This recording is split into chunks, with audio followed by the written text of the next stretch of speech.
Today I want to talk about book slumps and how I get over book slumps, and I just wanted to share some tips and tricks with you all in case you all have been or are currently in a book slump. I know for me, I usually get in a book slump around the end of the year, and I have been testing out different strategies for getting myself out of a book slump, and I have finally found a very concrete strategy that gets me out of a book slump every time. But first, I do want to go ahead and just talk about the tips and tricks that are most notable and talked about, because some of them have helped me at times, but they're not foolproof. But I think these are really helpful for anybody to try out. So some of the most recognized steps of getting out of a book slump is, the very first one is just take a break. Stop reading for a little bit. That's maybe you're just not in the mood to read, and that's okay. Maybe you're enjoying other hobbies or crafting or honestly just bed rotting, and that's totally fine. So let's get that one out of the way. Sometimes you just need to let it be. If you don't want to read right now, that's okay. Another option is maybe joining a book club.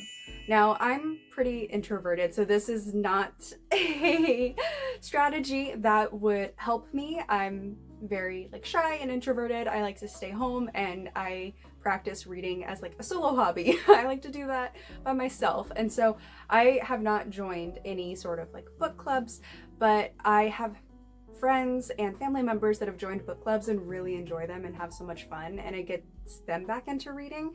And so I'd be remiss if I did not mention this, because it is a really good option. Another option that I've actually been recently trying myself is listening to audiobooks. I have really never listened to audiobooks before, but I am trying one out right now for 11/22/63 by Stephen King. I've been listening to it on an audiobook while I am working, and I am really enjoying it. It allows me to get some reading in without having to be laying in my bed physically holding the book, and so that's been really nice, and that could really help you get out of a book slump, as well as maybe while you're cleaning or running errands, you can throw on an audiobook and listen to whatever book you are wanting to read at the moment. Another strategy is rereading your favorite books. The books that have you in a chokehold, the books that you love, the books that you are constantly telling your friends to read. Pick one of those back up, reread it, fun with it, jump back into that world that you have already fallen in love with. So those are the tips and tricks that I've heard for getting out of a book slump, and some of which have really, helped me, or have just kind of added to my reading experiences. And they're good tips and tricks. Now, here's the strategy though that I have found works best for me. And this is a bit of a multi-step practice that I partake in to try to get myself out of a reading slump, and it does help me every single time. Bear with me here. There's a few steps to this process. It's not as quick and easy as throwing on an audiobook or rereading one of your favorite books. This is a multi-step process, but it really gets your mindset into reading, and really, really helps get out of that reading slump. So, step one of my strategy here: go to your bookshelf, pick out, 3 or 5 books that pique your interest even just a little bit. Pick a few out, different genres, different sizes, what have you. Pick out a few books, and then go ahead and take each book and read the first paragraph to the first page of each book. And this will allow you to kind of determine which books you really do want to continue forward with in that moment, versus which books haven't piqued your interest in that first paragraph, in that first page. And I think that's a great strategy for process of elimination, to figure out which book you would like to start on. Once you have done the process of elimination to determine which is the book you want to stick to, go ahead and set that book to the side and go do your chores. Look, I know, but here's the thing. I can't like sit down and relax and read if my space is dirty. Now, typically I will just clean the space that I'm in. You know, I mostly read in my bedroom, and so I clean up my bedroom. I make my bed, I put away my clothes, I make sure everything looks nice and is clean, and that way my mind is clear as well. Sometimes this takes me a couple of hours because maybe there's dishes that need to be done, or I have a few other chores that I need to do. Go ahead and do that. You have a book waiting for you, and that is going to be very rewarding. Once you have cleared your space and your mind is clear, then you can move on and really give yourself the space to really invest your time into the book. So once I've picked out my book, I've cleaned up my space. Now the next thing is kind of like a research phase, if you will. This really just gets my mind all about reading. And here's what I do. I set aside an hour to watch some YouTube videos about books, about people reading vlogs. Pick your favorite YouTuber or like maybe TikTok, or I don't know, wherever you watch your videos, and just consume book content for, give yourself 30 minutes to an hour.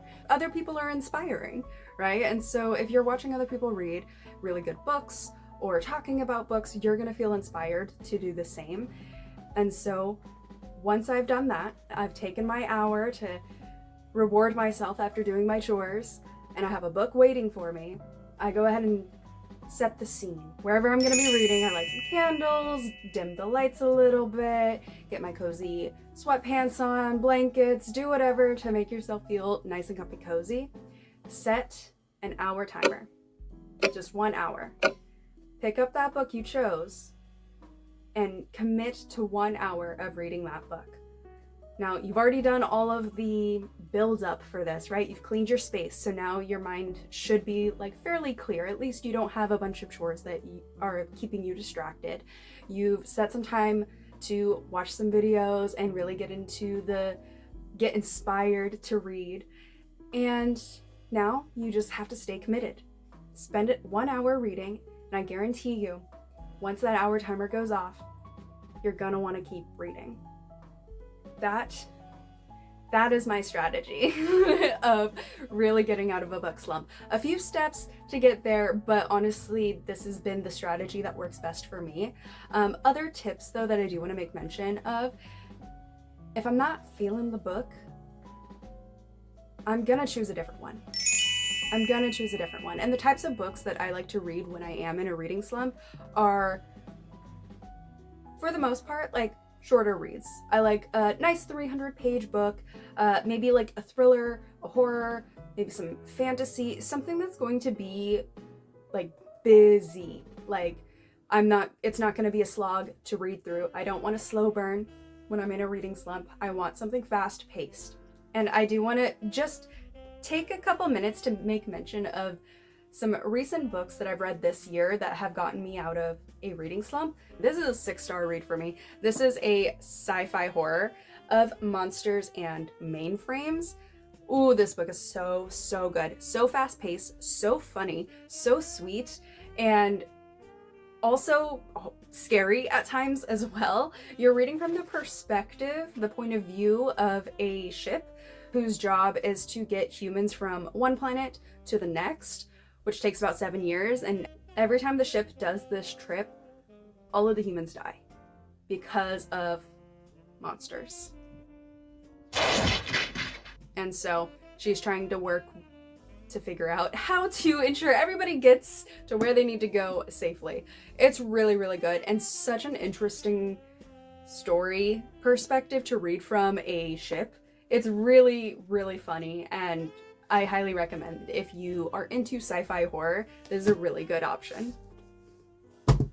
And the next one, Hidden Pictures by Jason Rekulak. This was just a really good thriller. I love a good thriller when I'm in a book slump, either like thrillers and romance, just like popcorn books are really good to get you out of a book slump. Something that is just quick, fast, you can get through it and have a fun time doing it.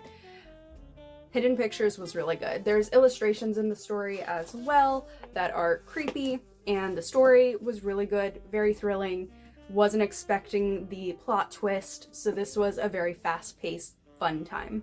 Now that I have gone over the tips and tricks on how to get out of a book slump, what I do to get out of a book slump that has worked for me, and some of the books that have helped me get out of a book slump, please let me know if you have tried any of these tips and tricks, if you plan to try them, if you are in a book slump, and if this video is helpful for you. And be sure to like and subscribe for more book content and chatty videos like this.